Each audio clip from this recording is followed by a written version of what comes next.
சீரழிந்து போன கட்சியாக மாறி இருக்கின்றது. ஒரு பக்கம் மாத்திரமல்ல, மறுபுறத்தில் நாங்கள் தேடி பார்க்கிறோம். தலைமை தாங்கும் உறுப்பினர் அவர்களே, என்னுடைய பெயரை கௌரவ அமைச்சர் அவர்கள் சொன்னபடியால் நான் சொல்றேன். இந்த கதிரைகளை அமைச்சர் சூடாக்கி கொண்டு வடக்கு கிழக்க நாசமாக்காதீங்க அமைச்சர் அவர்களே. முதல் வடக்கு கிழக்கில் நல்லது நடக்க பாருங்க. அதை விட்டு உங்களோட போலீஸை வச்சு அராஜகம் பண்ணாதீங்க. நீங்க போலீஸ் அராஜகத்தை கைவிட்டு உங்களோட கதிரையை நீங்க சூடாக்காதீங்க. நீங்க நல்ல மனுஷரா மாறுங்க. அந்த அந்த வழிக்கு வாங்க.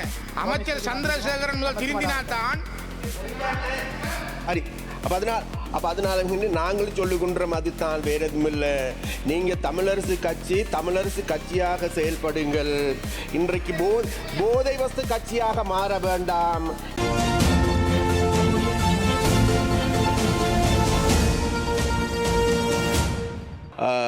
කොවිඩ් සමයේදී විශේෂයෙන්ම ඇන්ටිජන් බරන් ඔරකම් කරපු, ඇන්ටිජන් වංචා කරපු, ඇන්ටිජන් වලින් ගසා කාපු මිනිස්සු ඇවිල්ලා දැන් ඇවිල්ලා කිඹුල් කඳු එලන ඒවා තියෙනවා. ඔයාද? ඔයාට මං කිව්වේ නෑ ඔයාගේ තොප්පිය අරගෙන දාගන්න මේ. හරි? එතන ඒ වගේ පිරිසක් ඉන්නවා. ඒ තක්කඩි දේශපාලනය කරන පිරිසක් ඉන්නවා. ඒ වගේ තක්කඩියන්ට තමයි අපි කියන්නේ.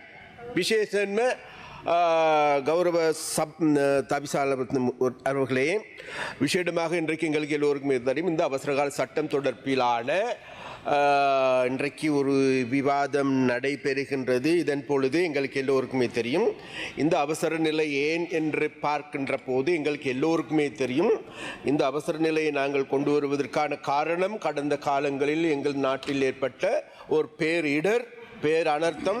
அந்த பேரனர்த்தத்திலிருந்து எங்களுடைய நாட்டை மீட்பதற்கும் அதன் பொழுது எங்களுக்கு அத்தியாவசியமாக தேவைப்படுகின்ற இந்த சட்ட மூலங்களினுடைய திருத்தத்தின் மூலமாக எங்களுடைய வேலைகளை துரிதமாக செய்து கொள்வதற்கு அரசாங்கத்திற்கும் ஜனாதிபதிக்கும் தேவையாக இருக்கின்ற இந்த சட்டமூலம். அப்போ இந்த சட்டமூலத்தை நாங்கள் பயன்படுத்தி நாட்டினுடைய மக்கள் நலன் சார்ந்த நடவடிக்கைகள் எடுத்திருக்கின்றோமே தவிர மக்கள் விரோத நடவடிக்கைகளை எடுக்கவும் இல்லை, எடுக்கப் போவதும் இல்லை என்கின்ற உத்தரவாதத்தை இந்த உயரிய சபைக்கு நாங்கள் சொல்லி வைக்க வேண்டும். அதே நேரத்தில் எங்களுக்கு தெரியும், இதற்கெல்லாம் ஒரு நீண்ட வரலாறு இருக்கின்றது. கௌரவ உறுப்பினர்களே, எங்களுடைய நாட்டில் 1979ஆம் ஆண்டு இந்த அவசர கால சட்டம் கொண்டு வரப்பட்டது. பயங்கரவாத தடுப்பு சட்டம் கொண்டு வரப்பட்டது.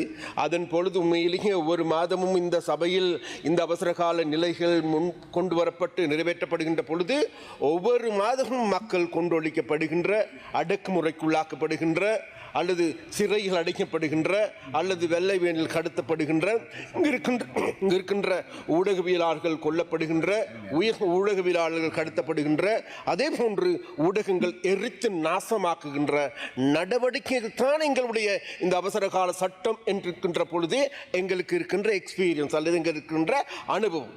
ஆனால் அந்த அனுபவத்திற்கு இன்றைக்கு நாங்கள் முற்றுப்புள்ளி வைத்திருக்கின்றோம் கௌரவ உறுப்பினர்களே.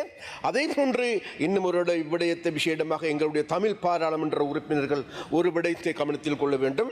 அவர்கள் விசேடமாக எங்களுடைய ஸ்ரீதரன் அவர்கள் இப்பொழுது இருந்தால் நல்லா இருக்கும். இருந்த போது அவர் பேசுகின்ற பொழுது சொன்னோம், ஏதோ தமிழ் மக்கள் மீது இந்த போலீஸ் அராஜகம் கட்டவிழ்த்து விடப்பட்டிருக்கின்றது. கிடையாது, போலீசினுடைய அராஜகம் கிடையாது. விசேடமாக வடக்கில் சென்று மக்களிடம் நாங்கள் கேட்டு பார்க்கின்ற பொழுது அந்த மக்கள் மத்தியில் இன்றைக்கு அந்த அராஜக நிலைமையை ஏற்படுத்துவது யார் என்பது அவர்களுக்கு நன்றாக தெரியும். ஒரு புறம். மறுபுறத்தில் ஒன்றை நாங்கள் சொல்ல வேண்டும் என்னவென்றால், இந்த விசேடமாக இவர்கள் அடிக்கடி கூறுகின்ற ஒரு வார்த்தை தான் வேறு எதுவும் இல்லை, இந்த தையட்டி திசவியாரை சம்பந்தமாக. அப்போ தையட்டி திசவியாரை சம்பந்தமாக நாங்கள் மிகவும் நேர்மையாக அங்கிருக்கின்ற அந்த பிரச்சனையை தீர்ப்பதற்கு ஏதுவான நடவடிக்கைகள் எடுக்கப்பட்டிருக்கின்றன. அதன் பொழுது இன்றைக்கு எங்களுக்கு எல்லோருக்குமே தெரியும், இன்றைக்கு வடக்கில் பல்வேறு விதமான மோசடிகள் கடந்த காலங்களில் இடம்பெற்றிருக்கிறது. அப்போ அந்த மோசடிகள் தொடர்பாக இன்றைக்கு விசாரணைகள் ஆரம்பமாகியிருக்கிறது. அப்போ அந்த ஆரம்பமாகி இருக்கின்ற பொழுது ஒரு சில எம்பிமார்கள் இருக்கின்றார்கள். அவர்கள் அங்கு வியாபாரம் செய்கின்றார்களாம், இங்கு வியாபாரம் செய்கின்றார்களாம், அங்கு அவர்கள் பல்வேறு விதமான சூப்பர் மார்க்கெட் வைத்திருக்கின்றார்களாம், பார் வைத்திருக்கின்றார்களாம். அது தொடர்பிலான விசாரணைகள் இன்று ஆரம்பமாகியிருக்கின்றது. அப்ப அபாரான விசாரணைகள் ஆரம்பமாக இருக்கின்ற பொழுது இவர்களுக்கு ஒரு பயம் ஏற்பட்டிருக்கின்றது. தாங்களுடைய கடந்த காலத்தினுடைய தமிழ் மக்கள் மத்தியில் இருக்கின்ற இருப்பு கேள்விக்குறியாகிவிடும் என்கின்ற பயம்.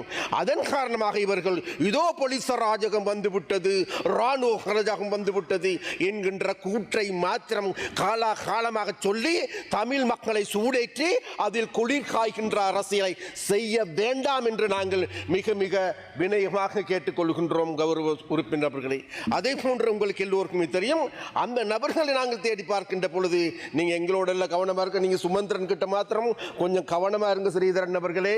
அவர் தான் இன்றைக்கு உங்களுக்கு பின்னால் அடிக்கடி வந்து கொண்டிருக்கின்றார்.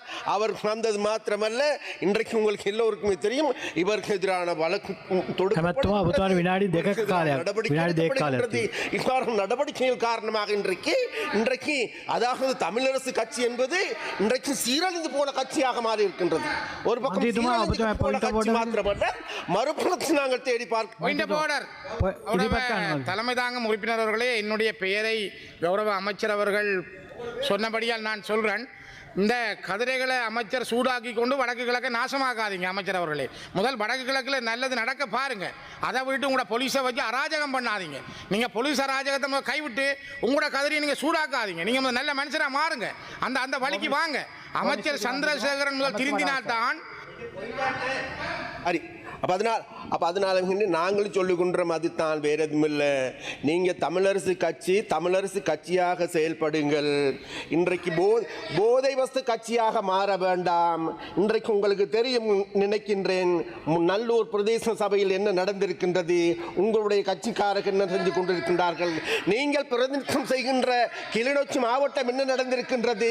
கிளிநொச்சி மாவட்டத்தில் இன்றைக்கு கூடுதலான பார் இருக்கின்ற மாவட்டம் உங்களுடைய மாவட்டம். அது மாத்திரமல்ல, உங்களுடைய கட்சியை சார்ந்தவர்களை அங்கிருக்கின்ற பார் பெர்மிட் விநியோகித்திருக்கின்றார்கள் என்பதை உங்களுக்கு சொல்லிக்கொள்ள விரும்புகின்றேன். அது மாத்திரமல்ல, அங்கு மண் கடத்தப்படுகின்றது.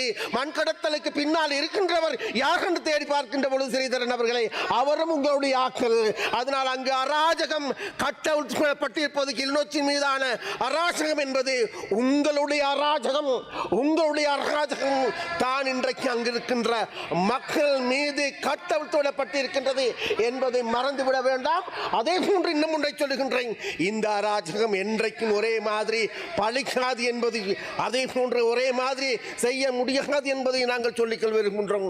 அதனால் கௌரவ உறுப்பினர் அவர்களே, இவ்வாறான நிலைமையின் கீழ் விசேடமாக நாங்கள் இந்த அவசரகால சட்டத்தை பயன்படுத்துவது, கடந்த காலத்தில் அவசரகால சட்டத்தை பயன்படுத்தி இந்த நாட்டில் இருக்கின்ற விசேடமாக தமிழ் இளைஞர்கள் கொன்றொழிக்கப்பட்டது உண்மை. ஆனால் இன்றைக்கு நீங்கள் தேடி பாருங்கள், எங்களுடைய அரசாங்கம் ஒரு வருடத்தின் இந்த தமிழ் குடிமகன் மீது இந்த அவசரகால சட்டத்தை பயன்படுத்தி கிடையாது. அதனால் நாங்கள் நாளை அப்படி செய்ய போவதுமில்லை. தமிழ் மக்கள் இன்றைக்கு எங்களோடு நிற்கின்றார்கள். தமிழ் மக்கள் எங்களுக்கே கூடுதலான வாக்களித்திருக்கின்றார்கள்.